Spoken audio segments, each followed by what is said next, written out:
राणीमा आसतु मु आपणकर खाइबा बाड़ी देइची। अच्छा ठीक अच्छी आज मो मन पसंद खाइबा रांधिच तो?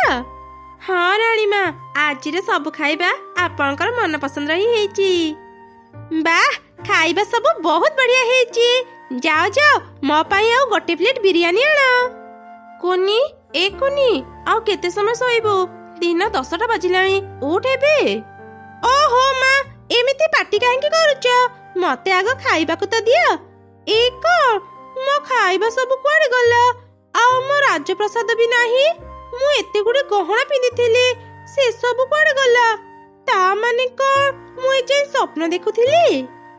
कौन कौन सब अजब कथा कहूच कहलु? भल भाबरे देखे तू निज घरे अछु को राजप्रसाद रे नुह।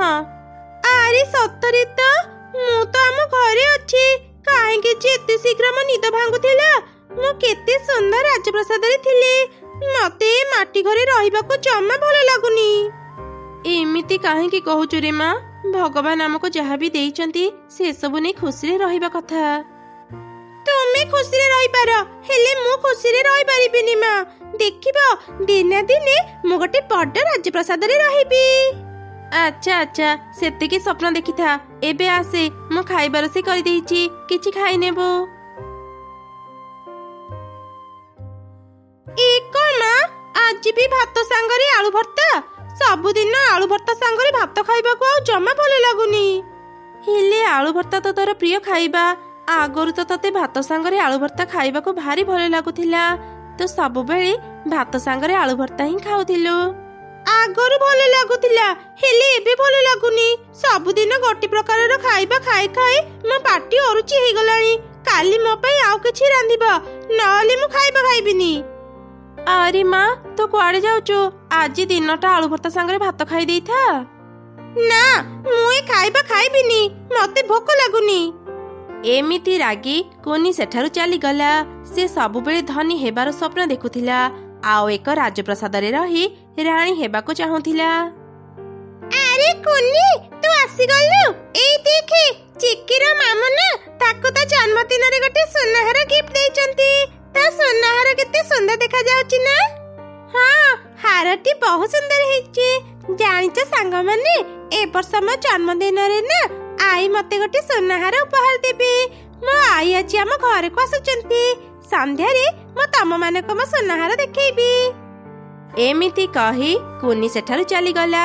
सेते बेले तार आई घर को आसी सारिथिले। आई आसी गला मो जन्मदिन रे उपहार आनिच? हाँ हाँ मु आनी देइची ए ने। ए कोन आई? एटा तो गोटे साधारण माली। मु कहिथिली ना मो पाई गोटे सोनाहार आनी देबो। ए वर्ष तू एई मालीटा रखी था माँ। आर वर्ष मु तो पाई गोटे सुंदर सोनाहार तैयारी करी देबी। ना मु ए माली नै परिबिनी मोर सोनाहार दरकार। एमिति रागी कोनी से हार को तळे पकई चली गला। दिन को दिन से समस्तक सह खराब व्यवहार करुथिला। जाउथि पाई मा चढ़ी सब बेले चिंता रे रहुथिला। दिन को दिन मो झियर जिद बढ़ी बढ़ी जाउची। जेते बुझेले भी से जमा बुझुनी। हे भगवान मो झिय कोन आउ केबे भी वास्तव जीवन को बुझीबनी।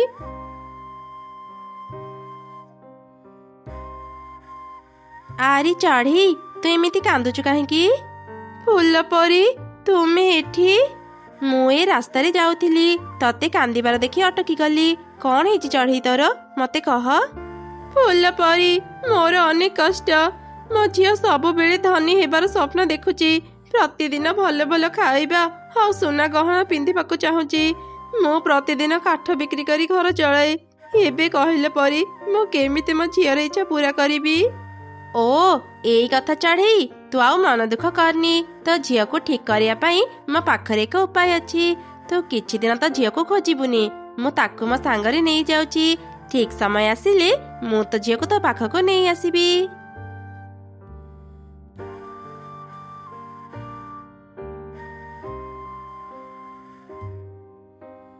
कौन हेला छोट झियो तू एमिति मन दुख रे एठी काहेकि बसिचु? फूल परी मो सांग मानको मो कहि देइथिली मो जन्मदिन रे मो आई मते गोटे सोनाहार उपहार देबे। हेले मो आई मते गोटे साधारण मारी देले। ପରି ମୁଁ ଯଦି ସେ ସାଧାରଣ ମାଳି ପିନ୍ଧିକି ମୋ ସାଙ୍ଗମାନଙ୍କ ପାଖକୁ ଯିବି ସେମାନେ ମୋ ଉପରେ ଅନେକ ହସିବେ। ଓ ଏଇ କଥା। ଆଚ୍ଛା ହଉ, ତୁ ମୋ ସାଙ୍ଗରେ ଆସେ, ମୁଁ ତ ଇଚ୍ଛା ପୁରା କରିଦେବି। କିନ୍ତୁ କୋଉଠିକି ପରି? ମୁଁ ତତେ ଗୋଟେ ସୁନା ସହରକୁ ନେଇଯିବି। ସେଠାରେ ଗୋଟେ ସୁନା ଘର ଅଛି, ଆଉ ତୁ ସେ ଘରେ ରାଣୀ ହିଁ ରହିବୁ। ତତେ ଯେତିକି ବି ସୁନା ଗହଣା ଦରକାର ତୁ ସେସବୁ ସେଠି ପାଇପାରିବୁ। ତୁମେ ସତ କହୁଛ ପରି? ମୁଁ ସେଠି ରାଣୀ ହେଇ ରହିବି? ଏମିତିରେ ବି ଏଠି ଗରିବ ହେଇ ରହିବାକୁ ମତେ ଜମା ଭଲ ଲାଗୁନି। ଆଉ ଡେରି କରନି ପରି, ମତେ ସେ ସୁନା ଘରକୁ ନେଇଯାଅ। ମୁଁ ସେଠି ରାଣୀ ହେଇ ରହିବାକୁ ଚାହୁଁଛି। ଆଚ୍ଛା ତେବେ ଆସ ମୋ ସାଙ୍ଗରେ। ତାପରେ କୁନି ଚଢ଼େଇ ପରି ସାଙ୍ଗରେ ସୁନାର ରାଜପ୍ରସାଦକୁ ଗଲା। ସେ ରାଜ୍ୟରେ ସବୁ କିଛି ସୁନାର ଥିଲା। ପରି ଚଢ଼େଇ ଛୁଆକୁ ସେଠାକାର ରାଣୀ କରିଦେଲା। ଏତେ ସାରା ସୁନା ଗହଣା ଦେଖି ତ ଚଢ଼େଇ ଛୁଆ ଅନେକ ଖୁସି ହେଇଗଲା। ଆଜିଠୁ ତୁ ଏ ସୁନା ରାଜ୍ୟର ରାଣୀ। ତତେ ଆଉ କିଛି କାମ କରିବାକୁ ପଡିବନି, ସବୁ କାମ ତ ଦାସୀମାନେ କରିଦେବେ। ତୁ ଏବେ ଭଲରେ ରହ, ମୁଁ ଯାଉଛି। ଏମିତି କହି ପରି ସେଠାରୁ ଚାଲିଗଲା। ସୁନା ରାଜ୍ୟର ରାଣୀ ହେଇ ଚଢ଼େଇ ଛୁଆ ଅନେକ ଖୁସି ଥିଲା। ସେ ସୁନାର ରାଜପ୍ରସାଦରେ ମନ ଖୁସିରେ ବୁଲିଲା। ତାକୁ ଭୋକ ଲାଗିବାରୁ ସେ ତାର ଦାସୀମାନଙ୍କୁ ଖାଇବା ଆଣିବାକୁ କହିଲା। ଦାସୀମାନେ ଚଢ଼େଇ ଛୁଆକୁ ଖାଇବା ଆଣିଦେଲେ। ଖାଇବା ଦେଖି ତ ଚଢ଼େଇ ଛୁଆ ଆଶ୍ଚର୍ଯ୍ୟ ହେଇଗଲା, କାହିଁକି ନା ସେ ସବୁ ଖାଇବା ଥିଲା ସୁନାର। ସୁନାର ଭାତ, ସୁନାର ତରକାରୀ, ଏମିତି ସବୁ ଜିନିଷ ସୁନାର ହିଁ ଥିଲା। କଣ ହେଲା ରାଣୀ ମା, ଏମିତି କଣ ଦେଖୁଛନ୍ତି? ଖାଇବା ଖାଆନ୍ତୁ। ଖାଇବା କଣ ଆପଣଙ୍କର ପସନ୍ଦ ହେଲାନି? ମୁଁ ସାଧାରଣ ଭାତ ତରକାରୀ ଖାଏ। ଏ ସୁନାର ଖାଇବା ମୁଁ କେମିତି ଖାଇବି? ଯାଅ ମୋ ପାଇଁ ସାଧାରଣ ଭାତ ତରକାରୀ ନେଇ ଆସ। କିନ୍ତୁ ରାଣୀ ମା, ଏଠି ସୁନା ଛଡା ଆଉ କିଛି ବି ଖାଇବା ନାହିଁ। ଆପଣ ହିଁ ସୁନା ହିଁ ଖାଆନ୍ତୁ। ଯଦି ନ ଖାଇବେ ଉପାସରେ ରୁହନ୍ତୁ। ଚଢ଼େଇ ଛୁଆ କିଛି ବି ଖାଇ ନ ପାରି ଉପାସରେ ରହିଲା। ଏମିତି 2 ଦିନ ବିତିଗଲା। ସେ କିଛି ବି ଖାଇବାକୁ ପାଇଲାନି। ଚାରିଆଡେ ଅସଂଖ୍ୟ ଧନ ସମ୍ପତ୍ତି ଥିଲେ ବି ତା ମନ ଖୁସି ନଥିଲା।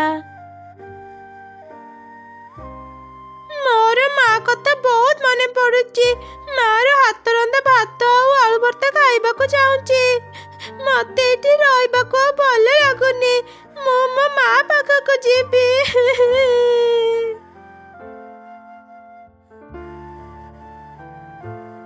ଆରେ ଚଢ଼େଇ ଛୁଆ, ମୁଁ ତ ତାର ସ୍ୱପ୍ନ ପୁରା କରିଦେଲି। ତାହେଲେ ତୁ ଏମିତି ମନ ଦୁଃଖରେ କାହିଁକି କାନ୍ଦୁଛୁ? ଫୁଲ ପରି, ମୁଁ ଏଠି ରହିବିନି। ମୁଁ ମୋ ମା ପାଖକୁ ଯିବି। ମତେ ବହୁତ ଭୋକ ଲାଗୁଛି। ଏଠି ଖାଇବାକୁ କିଛି ନାହିଁ। ସୁନା ଭାତ ତରକାରୀ ମୁଁ କେମିତି ଖାଇବି କୁହ? ମୁଁ ଏବେ ବୁଝିଗଲି ପରି, ସୁନା ଘରେ ସେସବୁ ନାହିଁ। ଯାହା ମୋ ମାଟି ଘରେ ଅଛି। ମୁଁ ସେଠି ଅନେକ ଖୁସିରେ ଥିଲି। ପରି, ଦୟାକରି ମତେ ମୋ ମା ପାଖକୁ ନେଇଯାଅ। ଆଚ୍ଛା ଆଚ୍ଛା ଠିକ ଅଛି, ତୁ ତ ଭୁଲ ବୁଝି ପାରିଲି ଜାଣି ମୁଁ ଅନେକ ଖୁସି। ଆସ ମୋ ସାଙ୍ଗରେ, ମୁଁ ତତେ ତ ମା ପାଖରେ ପହଞ୍ଚେଇ ଦେବି।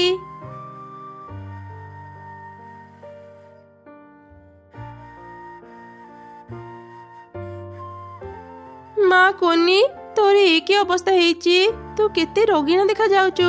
ତୁ ଠିକ ଅଛୁ ତ ମା? ମା, ମୋର ଭୁଲ ହେଇଗଲା।